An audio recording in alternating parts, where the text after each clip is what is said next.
All right, how to put these into your EQ3 mount instead of these. First, we need to remove the motors.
Then we continue to remove accessories like the polar scope,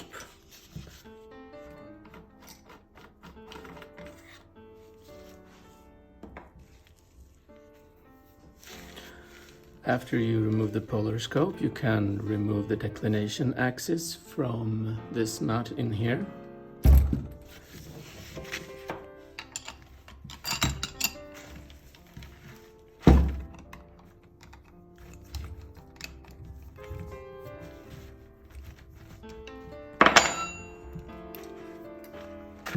And as you can see, I have already done this modification to my scope. So there's going to be a needle thrust bearing coming out of this. And I also replaced the original washer with a thinner one, because the bearings themselves, they are actually quite a bit thicker than the original washers, especially so when you replace the red fiber washers.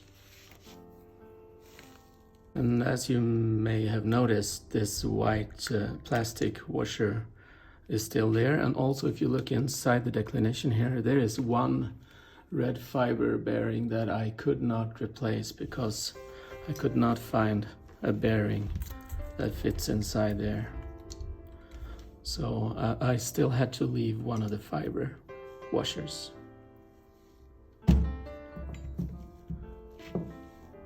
I'm also gonna remove both worm gears.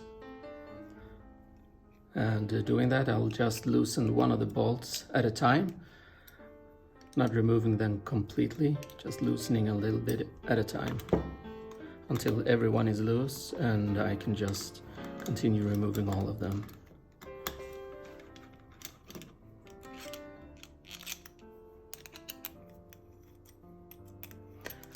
And I will go through how to adjust these later.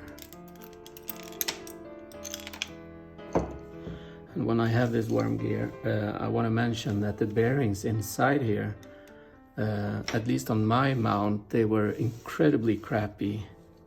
So I bought new ones, and I'll provide a list of everything you need in the description. But these are a very cheap quality, and I could feel that by just turning the axis, and with the original bearings I could actually feel there was like a vibration in the axis, which is now totally gone. If this is your first time removing these, by the way, you need to get rid of all that glue grease that's in there from China and replace it with preferably white lithium grease. Not the original brown lithium grease though. I did that the first time and I had to redo everything. That grease actually made my mount to seize in the motion, so I had to use a little bit of force to get the parts out again. Okay, these washers are not there from the beginning. I put them there just because you're gonna need the right height like this on the worm gear after you replaced the bottom bearing with a needle thrust bearing. Originally there's a red washer down there.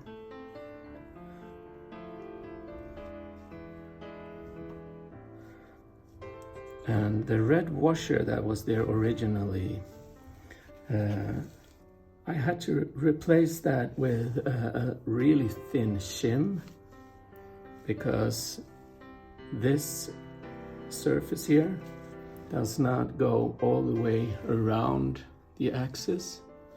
So if you put a bearing straight on that surface, you can actually feel the rolls of the bearing going over that gap.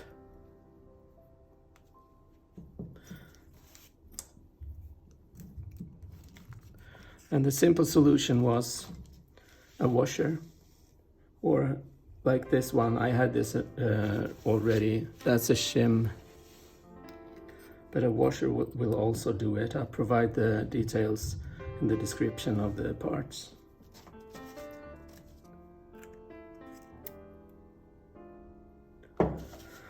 So actually there isn't much more we need to do here before reassembling. I mean, if you remove the red washer, you put one of those metal washers in there and the needle thrust bearing, and remember to spray everything with grease, white lithium grease. And then you put this part, I don't know what to call this, back on. Remember to remove everything originally put there, the grease. And the best way I found to actually clean the parts is this product. It's a brake disc cleaner and it's really effective against all kinds of greases. So you just spray it, and if you have to, just, use dishwasher detergent and just clean it in your sink. And you of course need to provide new grease on all the surfaces that are moving, so especially inside here and the bearing. Remember not to get any grease on this surface though, because if you can see the black bands here across, that's where your axis brake, the clutch, presses. So you do not want grease there, because it will slip when you try to lock the axis. Okay, so let's put the declination axis back. So, white lithium grease. You don't want too much of any kind of grease, because it will just create friction. Just enough so there's a thin layer of grease.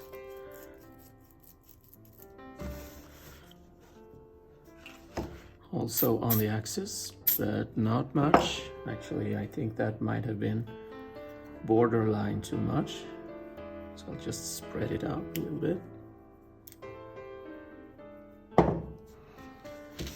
And also on the gear.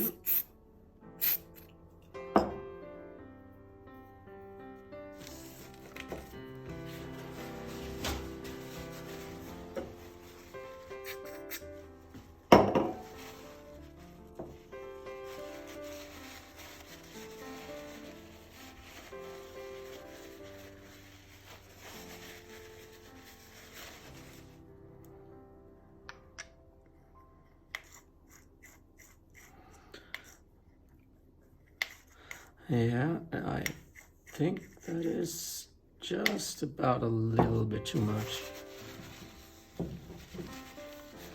It's enough for it to be slippery. Remember, these parts move incredibly slowly.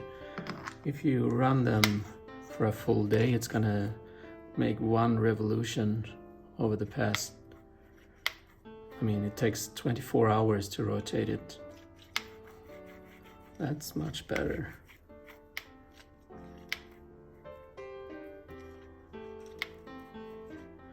Even though I would prefer like bearings inside here too.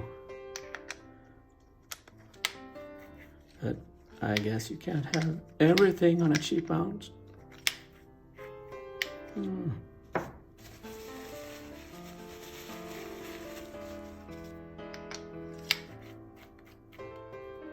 Okay. So because we put some extra distance here, we need to put some extra distance here as well. Just gonna grease up this one a little bit.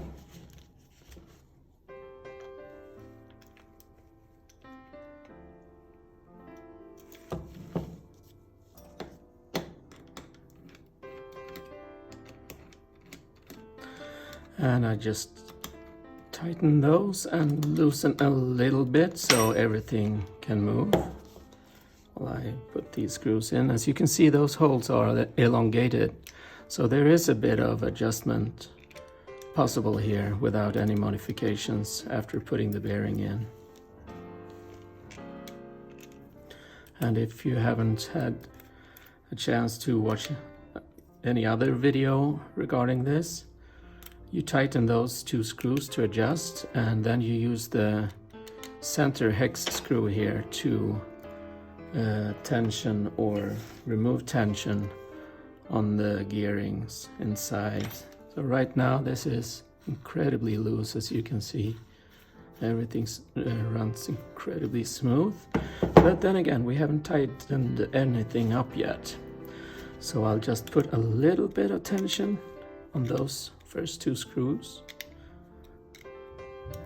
and then just a little bit here, and then, well, it's still running very, very smooth, so I'm just gonna put some more tension on these. And that's where I notice that it's beginning to catch on a little bit, creating friction. So now, as you can see, there's still a tiny bit of motion right here because the gearing mesh, in this case, perfectly. And if you wanted to, you can adjust the tension by turning this clockwise. We'll make it looser. There's a bit more motion here now. And you want it to be loose, but you don't want any kind of movement in this direction, in the rotational direction.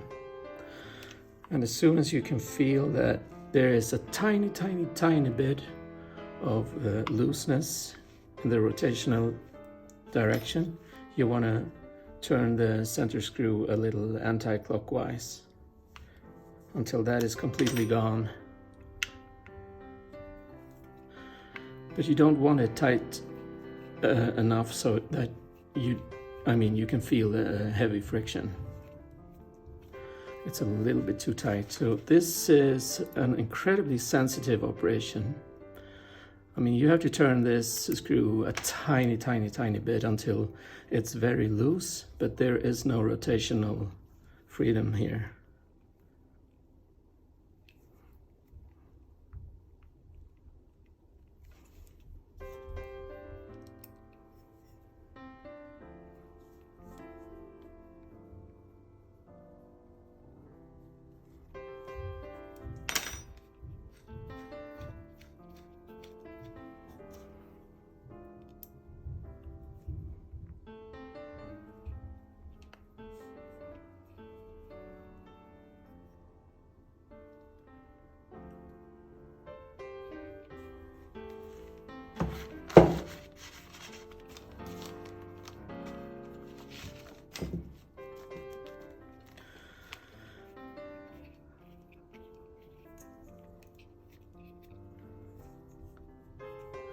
And I actually prefer to have it a tiny bit too tight, because at least then I know it's not going to introduce extra backlash.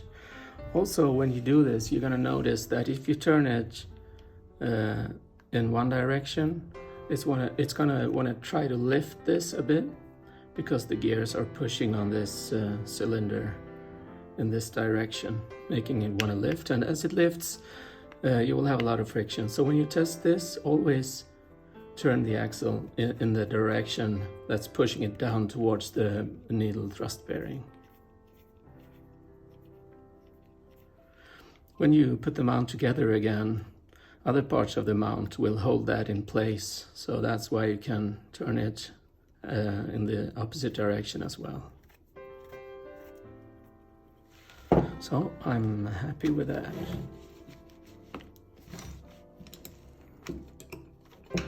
Just gonna make sure nothing is too loose here, and you don't have to make those incredibly tight. Just, you know, by the feel of the hand, take it until you're satisfied that they're not gonna fall out, because you don't want that. And if you tighten those, you might have to readjust, like I just did.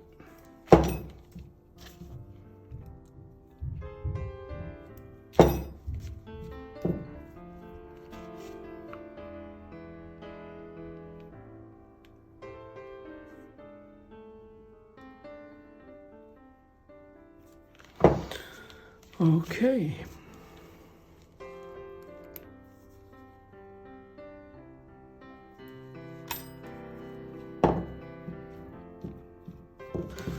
So, done with that. Let's check this out. Here's the clutch, and of course you don't want any grease on those surfaces. You do want a bit of grease though on that red fiber washer down there. I really wish I had another one. I think I'll have to see if I can find another bearing to go in there. All right, what I finally decided to do was to grind down my shim to the correct dimension. I'm going to leave the dimensions in the description as well. I guess you could take just one of those bearing washers, but as you can see, it's a little bit too big. That's not the right size, is it? Oh, it is. But it won't fit, so it has to be grinded down to that dimension. This one has a little bit of a loose fit over the axis, but it is very smooth, and with a bit of grease there, it's going to be perfect, and it will reduce friction from using that or removing that red washer. All right. So there will be grease. Also, if you use a washer, make sure it's perfectly flat so you don't have any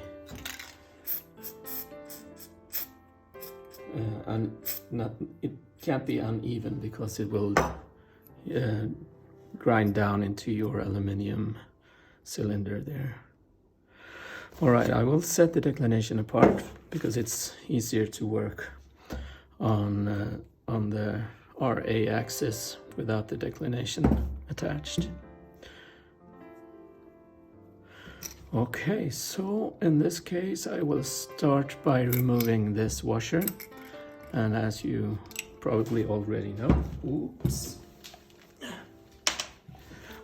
this one is secured by 3 small hex screws that's screwed in from the side, and I have marked the position of mine because I got tired of trying to find them.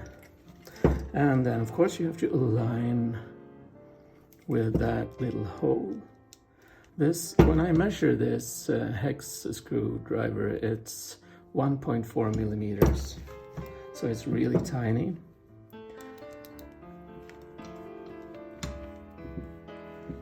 I loosen them a little bit.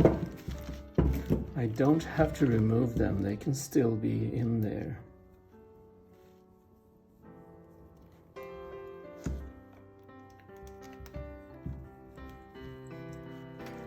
And when they're loose, I can remove this.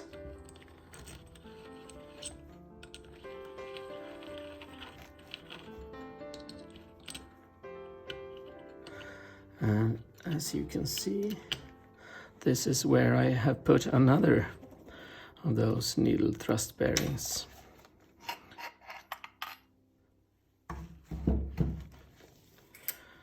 There's no magic here. I mean, the machine surface from factory is good enough, so I just put one of those bearings and no washers. And the other bearing surface is going to be this. The backside of this big aluminum washer slash nut, like that. Set that apart as well. And then here's that big worm gear set up. So in this case, I do the exact same thing. I loosen the bolts little by little.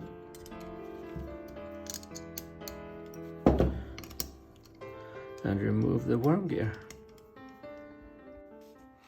In this case, I have to mention this, I didn't need any washers to get the proper height on the worm gear here, because I don't know why, but I think it wasn't matched from factory correctly. So I actually have a better mesh between the two gears after putting the bearing at the bottom here. But yeah, let's take a look at this. As you can see on this cylinder gear thing, I use a ball bearing, a needle thrust bearing at the bottom and one on top. And there was red filter fiber washers earlier. So this works really well, but I'm just gonna remove it and clean it up, because why not? And I have to mention too that if you use method 1, this bearing will be a very tight fit around the axis, and I actually had to grind down on the center part of this bearing in order to make it fit, because it doesn't go over the axis from the get-go. That's why I have a method 2 with a slightly bigger ball bearing. And I never used them, I just ordered them so I would have them if I needed to use them. So I haven't actually tried if it really works. Let's get rid of this. Also, when I grounded down this smaller bearing, it was such a tight fit that I had to warm it up a little bit in order to get it on and off.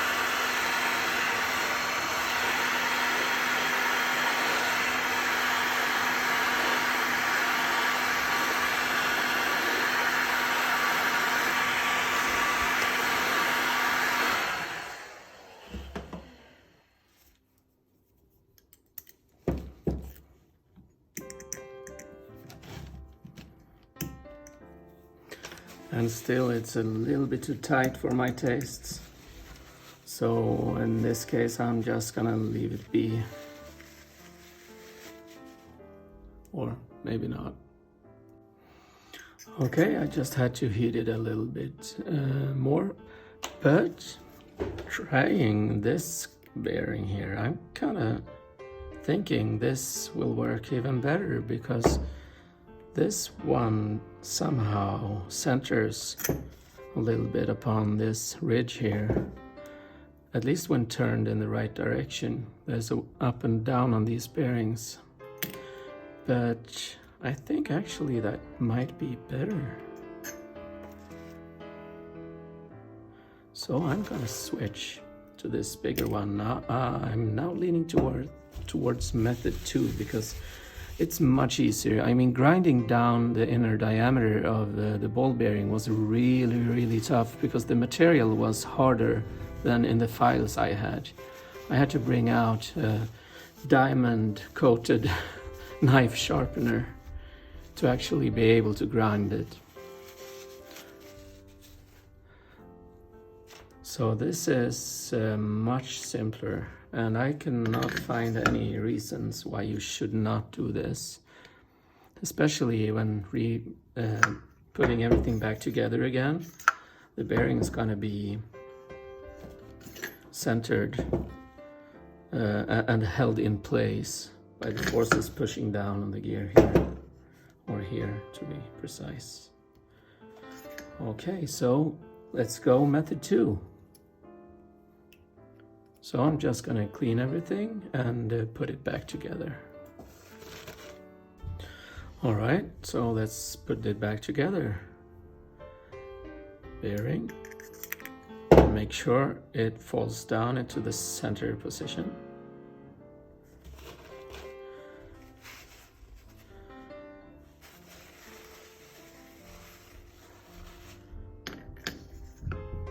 And then the gears again.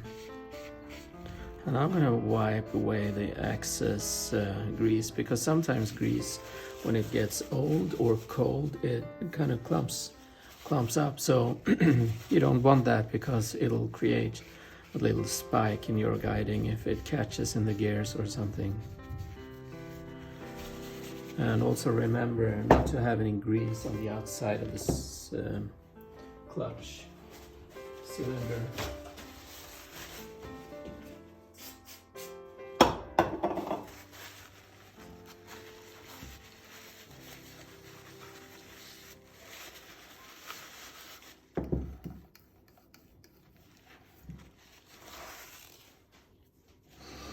Okay, and the worm gear.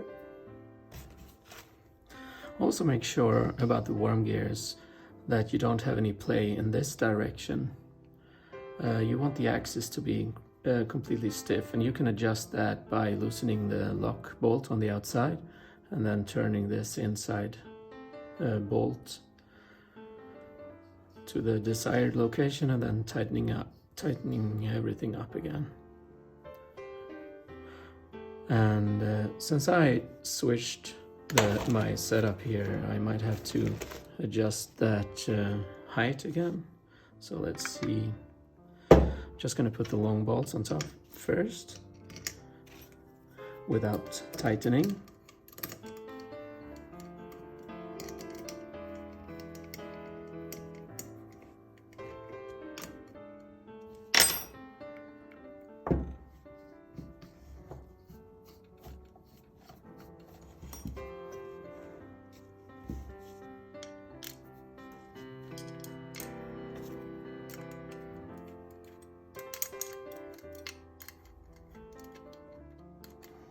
Also, you want to make sure that you don't tighten one of those harder than the other, because that will put the worm gear at an angle. As you can see here, I got a bit of an angle already. I'm checking the gap here, comparing it to here.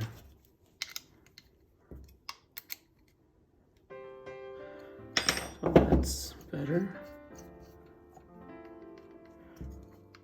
I don't know if you can hear that, but there is a bit of a play right there, which we don't want. But let's start with tightening the screws a little bit more.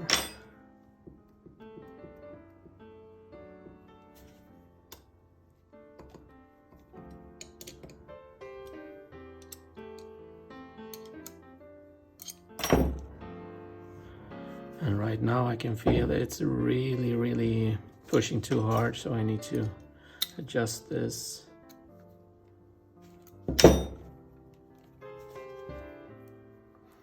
And I'm gonna have to loosen those a little bit, because that was just too much to be adjusted when everything is tight.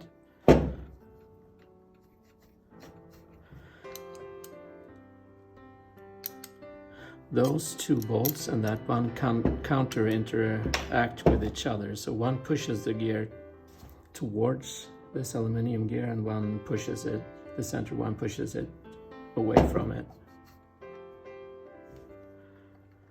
Okay, so now those are tight enough, but I still have a little bit of play here. Actually, yeah. So let's loosen the center hex screw a little bit until that play goes away. Remember to turn this in the right direction so it doesn't lift the aluminum gear.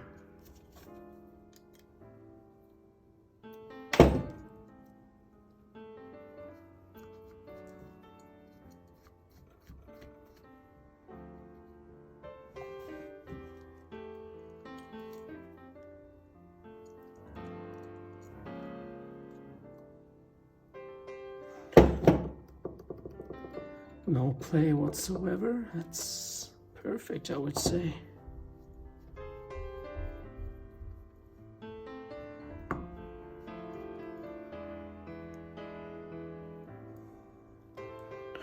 Okay.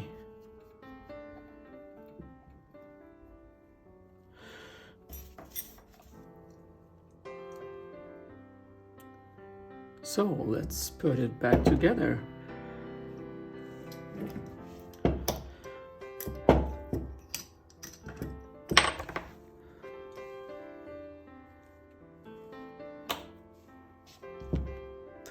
Just going to clean the inside of this too, to make sure we don't have any grease at the clutch.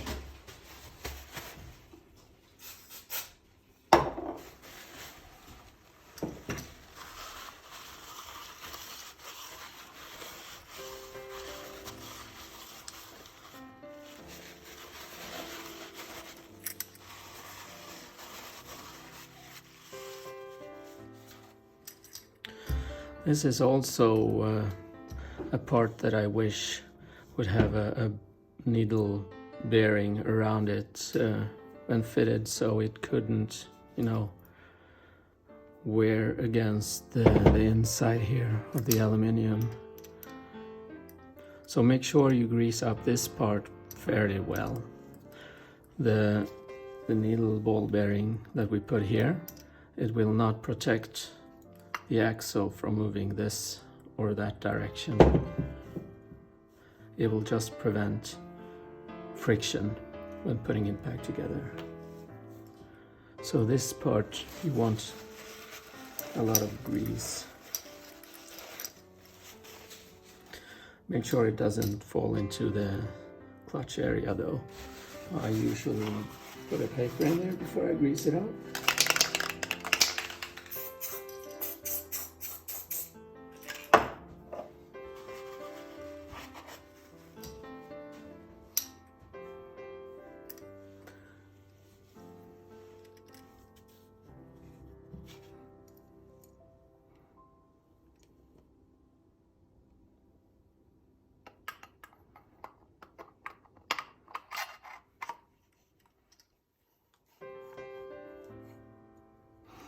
And as you can see, this gap has increased a little bit. And that's because our gearing assembly is, our bearing assembly is just a little bit thicker than the original fiber washers that were in there. So that's going to be the last ball bearing, needle thrust bearing that goes into here. And even though you have a little bit of gap here, that does not affect the ball bearing, the bearing at all, because you can't feel that when you're turning it around. But let's talk about, I already greased that bearing, so I'm not going to do it again. When you reassemble this part,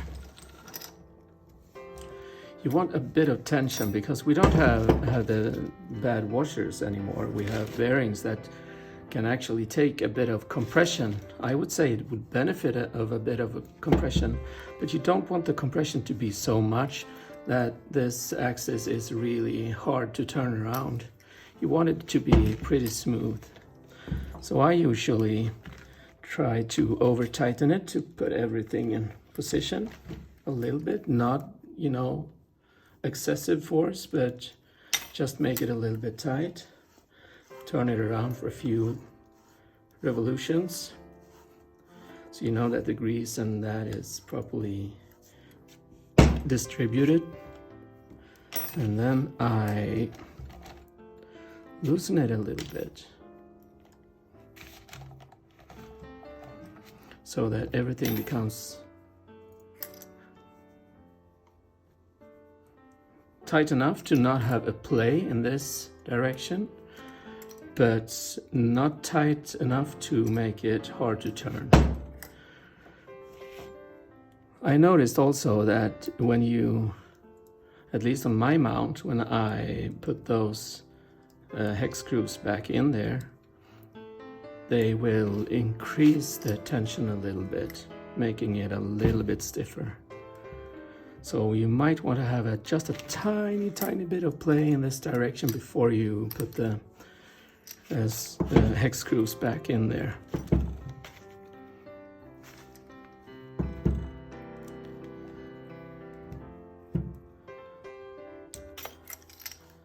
Yeah, that's a little bit too tight.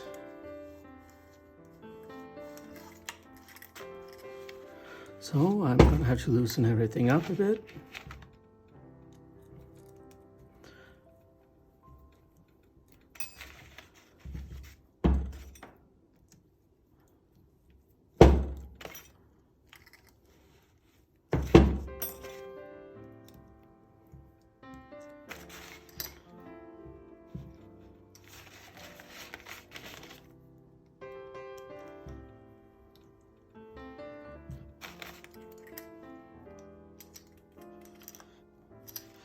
Actually already feels too tight.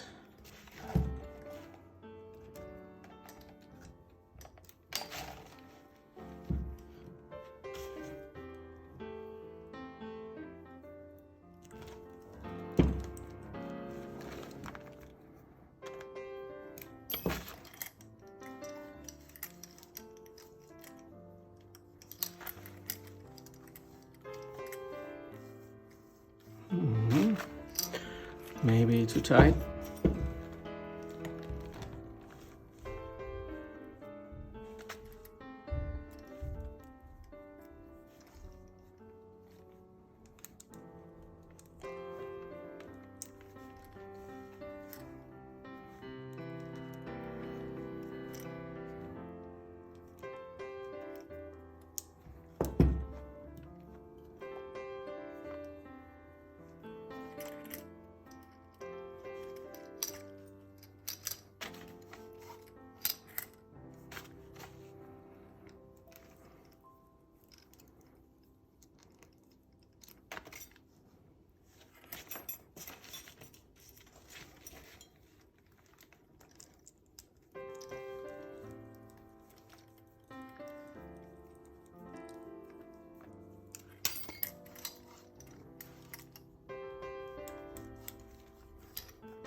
All right, that's good. I'm happy with that. Okay, let's put the declination axis back in there. Before we do that, we want to recheck our RA axis worm gear.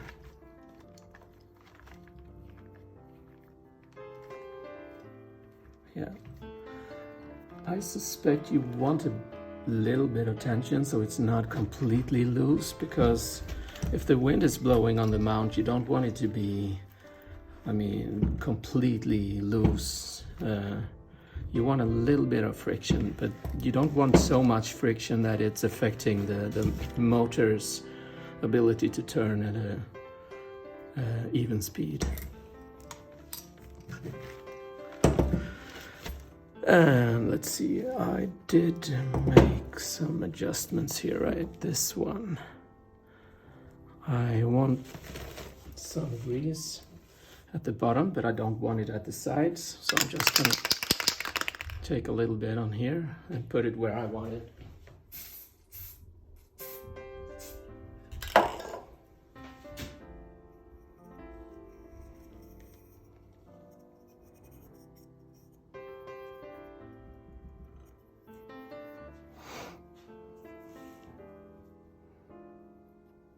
And I'm gonna make sure that the best surface is facing towards my worm gear cylinder.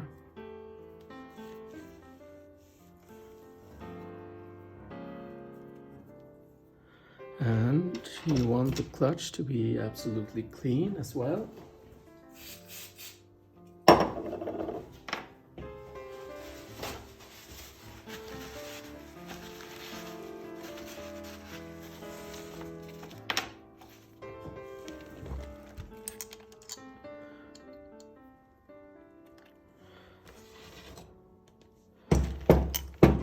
Also, I got some grease. Seems like the wrong place.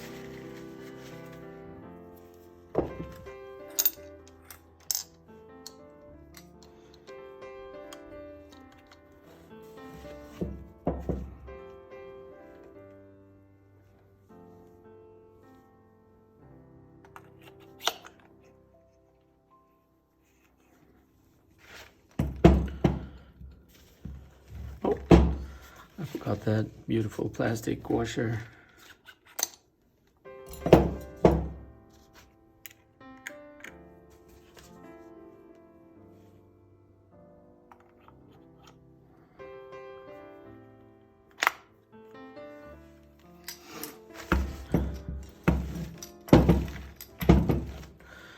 And so from the factory, instead of using a bearing, they use plastic or rubber washers to keep this centered, I guess. I really don't know why, but I would rather see a bearing in this dimension. In fact, I'm gonna take dimensions and see if I can find something like that. Ooh.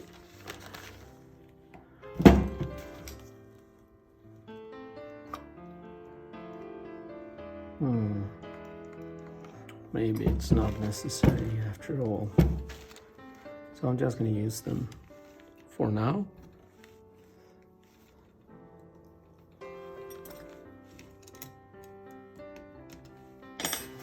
And then I'm going to put the smallest ball bearing on top of those black rubber bearings, and that will push down on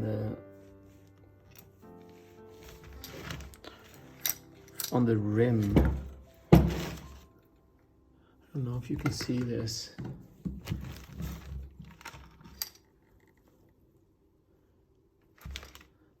It's not easy. Well, anyway.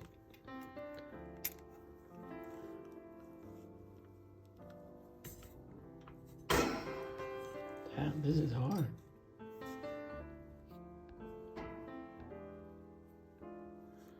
Oops. Yeah. At least you can see it. And then I'm going to put a washer on top of it. There was a washer here originally, but I think it's too thick, so I'm going to put one of my washers on top of that bearing instead.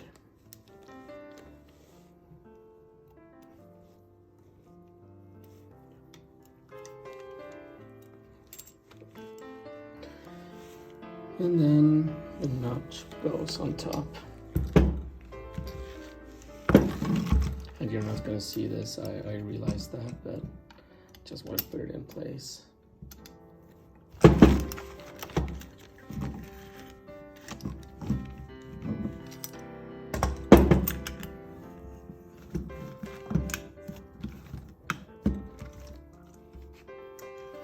And naturally, that wonderful plastic washer just got dislocated.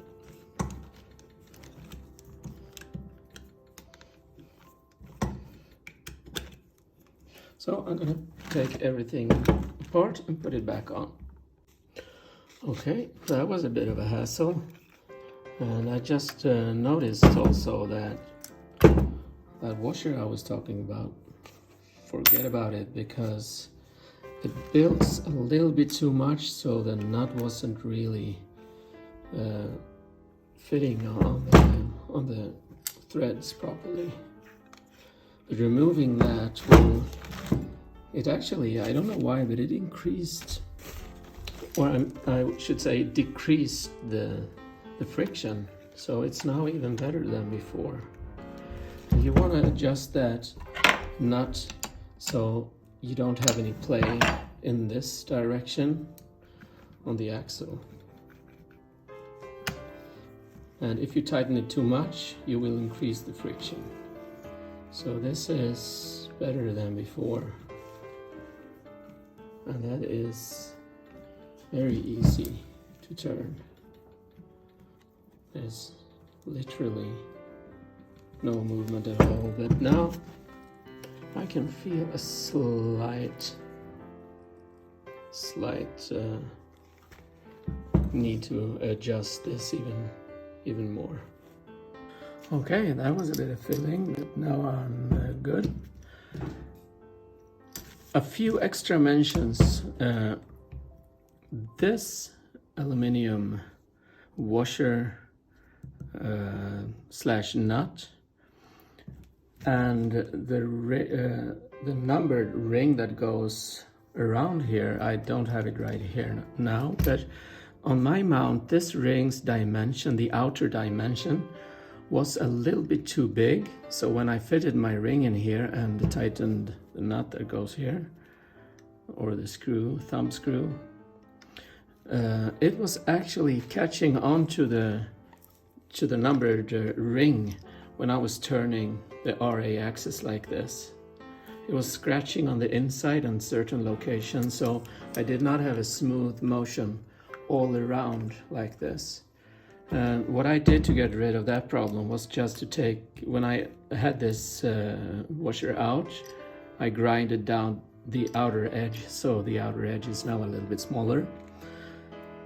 Also, if you want to increase your guiding even better, I noticed that I removed the washers that goes on here, but this bolt that goes straight through is actually a little bit too small compared to the hole that's inside this altitude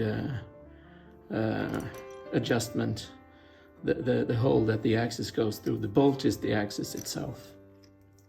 So there was occasions when I actually could feel a little bit of wobbling in this mount, because that bolt was a little too tiny for the hole, so the mount was doing a little bit like this.